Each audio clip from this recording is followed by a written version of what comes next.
नमस्कार मित्रों, श्री राम परिवार में आपका हार्दिक स्वागत है। मित्रों, आज की वीडियो में हम जो है आपको माता काली के हजरात मंत्र की सिद्धि के बारे में जानकारी उपलब्ध करवा रहे हैं, क्योंकि हमारे चैनल के एक सदस्य थे और बहुत समय से कमेंट कर रहे थे कि गुरुजी आप जो है माता काली के हजरात मंत्र की सिद्धि उपलब्ध करवा दीजिए।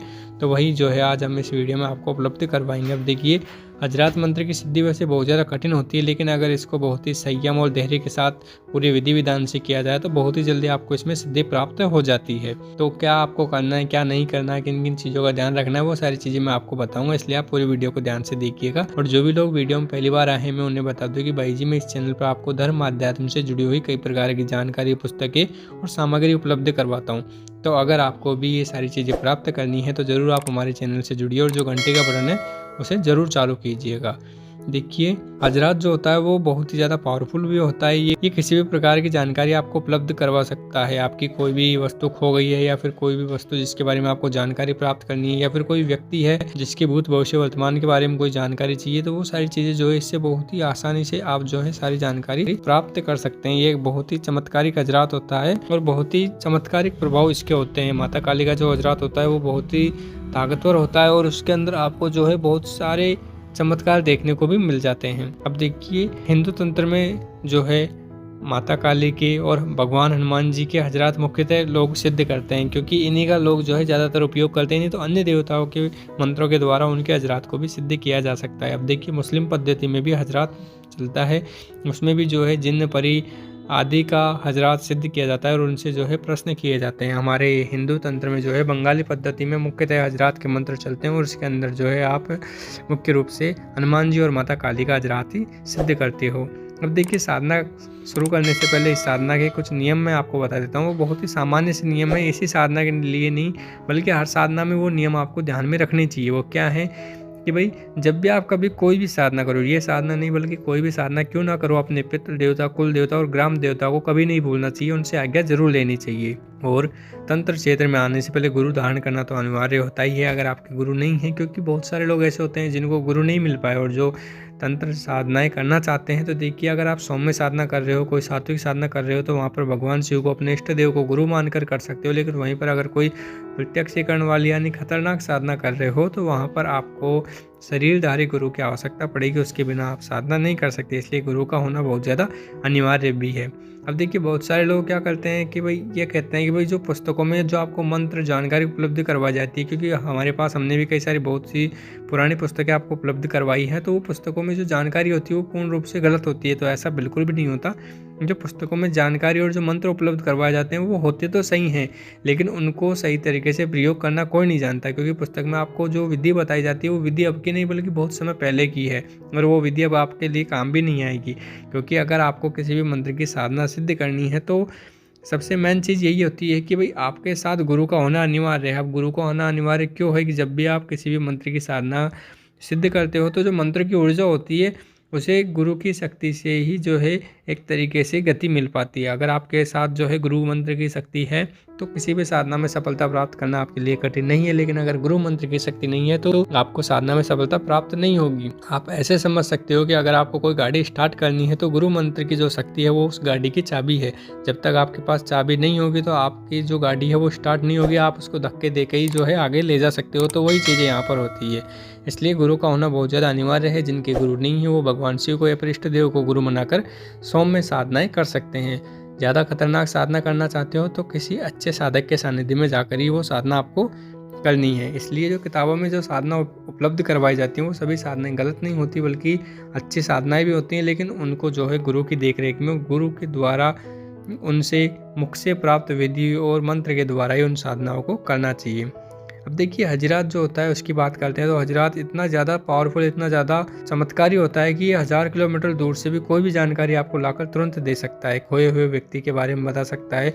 और ये जो साधना होगी, जो अनुष्ठान होगा, साधना अनुष्ठान वो पूरे 21 दिन का होगा। तो 21 दिन का आपका ये साधना कर्म रहेगा और इसके अंदर आपको जो है मन, वचन, कर्म पूर्ण रूप से ब्रह्मचर्य का पालन करना होगा। और भी जो साधना के सामान्य नियम होते हैं उनका भी आपको इसमें पालन करना है, तो इनका आपको विशेष ध्यान रखना है। पूरी जानकारी मैं बताने जा रहा हूँ, इसलिए पूरी जानकारी को आप ध्यान से सुन लीजिएगा। आगे निकाल के वीडियो को मत देखिएगा, नहीं तो कोई ज़रूरी जानकारी आपसे बीच में रह भी सकती है। इस साधना को आपको पूरे 21 दिन तक करना है। अगर साधना स्टार्ट करती है तो बीच में छोड़ना नहीं है। और ये साधना आपको किसी साफ सुथरे एकांत स्थान पर करनी है। पहले ही आप जो है एक साफ सुथरा स्थान की या साफ सुथरा कमरे की व्यवस्था कर लीजिए जिसमें कोई और न आ जा सके। 21 दिन तक वहाँ पर कोई भी आपको परेशान करने नहीं आना चाहिए। 21 दिन तक वो कमरा बिल्कुल एकांत और खाली रहना चाहिए। और आपको साधना जो है पूर्व दिशा की ओर मुख करके करनी है। एक आम की लकड़ी का कोई भी आप चौकी ले लीजिएगा, बाजोट ले लीजिएगा, उसके ऊपर आपको जो है माता काली का चित्र स्थापित करना है, उनका पूजन करना है, गणेश जी का पूजन करना है सर्वप्रथम, फिर माता काली का पूजन करना है, उनका आह्वान करना है और सामान्य पूजन ही आप शुरुआत में कीजिए। फिर उनको प्रणाम करते हुए जो है आपको 1100 बार जो मंत्र मैं स्क्रीन पर आपको दिखाऊंगा उस मंत्र का आपको जो है 1100 बार जप करना है। इसका आपको 21 दिन तक जाप करना है। 1100 बार रोजाना 21 दिन तक आपको जाप करना होगा। और साधना का जो समय रहेगा वो आप रात्रि में रख सकते हो। रात्रि में 10 बजे बाद आप इस साधना को कर सकते हो।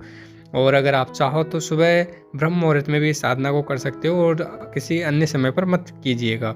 पहले दिन ही जो है आपको माता के सामने संकल्प लेना होता है। संकल्प कैसे लेते हैं मैंने आपको कई सारी वीडियो में बता रखा है कि भाई आप जो है अपने हाथ में जल लेकर अपना नाम, अपने पिता का नाम, अपना गोत्र, आप जहाँ पर रहते हैं, आपका ग्राम, सभी चीज़ें जो है उसके अंदर बोलनी होती है। जिस कार्य के लिए आप साधना कर रहे हैं वो कार्य भी आपको बोलना होता है। और आप किस तरीके से कितने मंत्रों का जाप कितने दिन तक करोगे वो सारी चीज़ें आपको संकल्प में बोलनी होती है। तो इस चीज़ का आप ध्यान रखिएगा। गुलाब का जो सेंट होता है, जो इत्र होता है, उसका आप प्रयोग कर लीजिए क्योंकि आप हजरात की सिद्धि कर रहे हो तो जहाँ पर सिद्धि कर रहे हो वो जगह बिल्कुल पवित्र और सुगंधित रहनी चाहिए, तभी जाकर सिद्धि आपको हो पाएगी। भोग में आप जो है लड्डू, पेड़ा, बर्फी, पान, पतासा, लौंग, इलायची, मेवा आदि इनमें से जो भी आपके सामर्थ्य अनुसार आपसे हो जाए उसका आप भोग चढ़ा दीजिएगा। या फिर आप घर में खीर बनाकर उसका भी भोग लगा सकते हो। देखिए साधना काल में पूरे 21 दिन तक आपको जो है एक अखंड दीपक जलाना है। आप उसमें सरसों का तेल का दिया इस्तेमाल कर सकते हो या फिर घी का भी दिया आप उसमें इस्तेमाल कर सकते हो।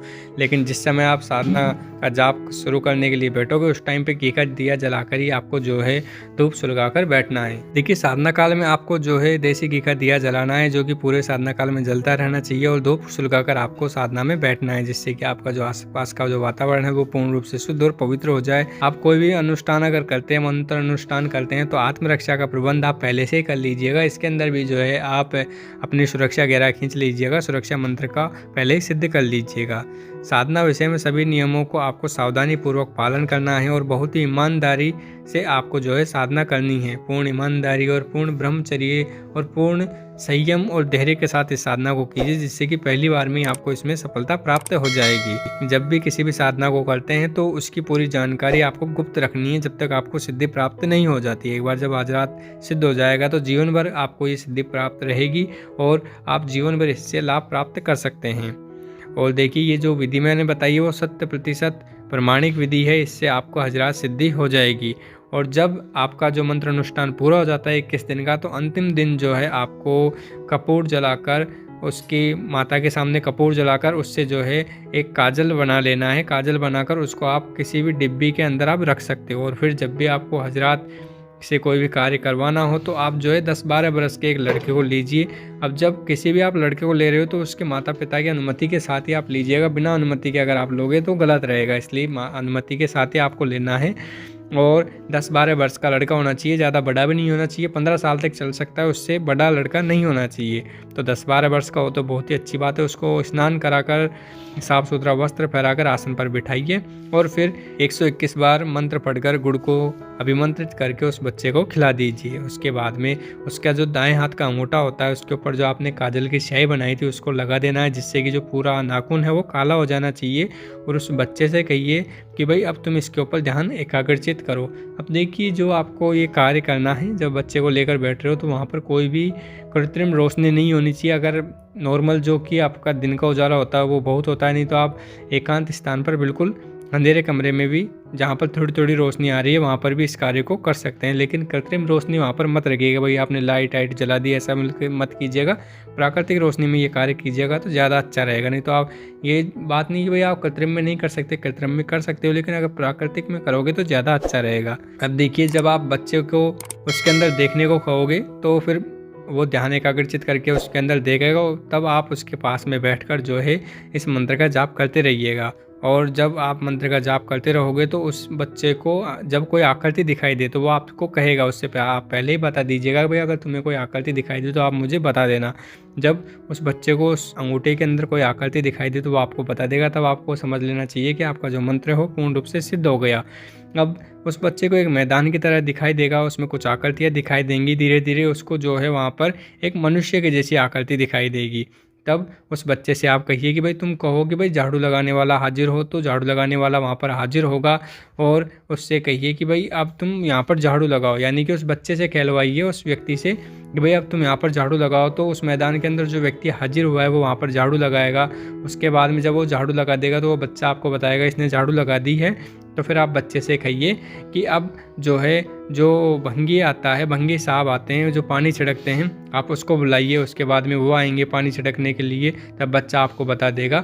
और जब वो पानी छिड़क दे तो फिर बच्चा आपको बताए तो फिर आप जो है फ़र्श सजाने वाले को बुलाइए। फ़र्श सजाने वाला आएगा, फ़र्श सजाने वाला जब फ़र्श सजा देगा तो फिर उसके बाद में जो है आप जो है वहाँ पर सिंहासन स्थापित करने वाले को बुलाइए। आप बच्चे से कहते जाइए और बच्चा जो है अंगूठे में देख कर ये सारी चीज़ें बोलता जाएगा। जब वहाँ पर सिंहासन स्थापित कर दिया जाएगा तो आप बच्चे से आगे कहिए कि भाई अब मुंशी को बुलाया जाए। तो मुंशी को या मंत्री को जब बुलाया जाएगा तो वहाँ पर जो है प्रकट हो जाएगा। तो आप बच्चे से कहिए कि भाई अब इससे निवेदन करो कि मैं तुमसे कुछ पूछना चाहता हूँ, क्या तुम मेरा जवाब दोगे, इसके लिए तुम तैयार हो। तो इतना पूछने पर वो जो मुंशी होगा या जो मंत्री होगा वो हाँ में सिर हिलाएगा। और जब बच्चा आपको बता दे भाई इसने हाँ में सिर हिला दिया है, तब आप बच्चे से कहिए कि इस मुंशी से कहो कि भाई आप माता कालिका को आदर के साथ सिंहासन पर स्थापित कीजिए, मैं उनका आह्वान करता हूँ, मैं उनका भगत हूँ।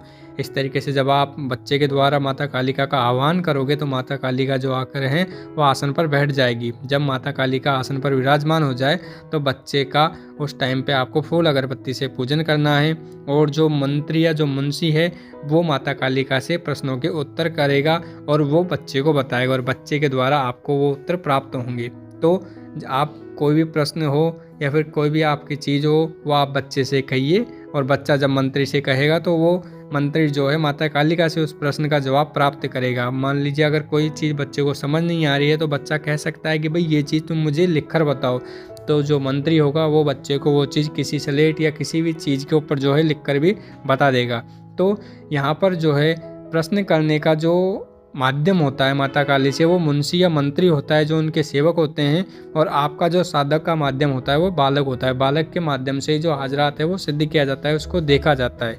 तो इस तरीके से आप अपने किसी भी प्रश्न का उत्तर बहुत ही आसानी से और बहुत ही शीघ्रता से प्राप्त कर सकते हो। एक बार जब आपका ये प्रयोग सिद्ध हो जाता है तो आप कभी भी इसका प्रयोग कर सकते हो और किसी भी 10-12 वर्ष के बच्चे का प्रयोग कर सकते हो। जब आपका कार्य पूरा हो जाए तब आप बच्चे से कह दीजिए कि भाई तुम मुंशी और माता महाकाली से कहो कि आपने मेरा ये कार्य पूर्ण किया, इन प्रश्नों का उत्तर दिया, इसके लिए आपका बहुत बहुत धन्यवाद। अब आप जो हैं सम्मान सहित यहाँ से प्रस्थान कर सकते हैं। उसके बाद में जब माता महाकाली वहाँ से चली जाएगी तो जो आसन है वो बिल्कुल सूना हो जाएगा और उसके बाद में वो सारी चीज़ें बच्चों को दिखना बंद हो जाएगी। बिल्कुल बस केवल अंगूठा ही बालक को दिखाई देगा, जिसके बाद में आप बच्चे को जो है भोग प्रसाद आदि देकर जो है विदा कर सकते हो और आपका जो कार्य है वो पूर्ण हो जाएगा। और उसका जो अंगूठे पर जो आपने काजल लगाया था उसे आप पवित्र जल से धुलवा दीजिएगा। तो इस तरीके से आप इस अजरात को सिद्ध कर सकते हो, इसका प्रयोग कर सकते हो, इसके द्वारा कोई भी जानकारी प्राप्त कर सकते हो।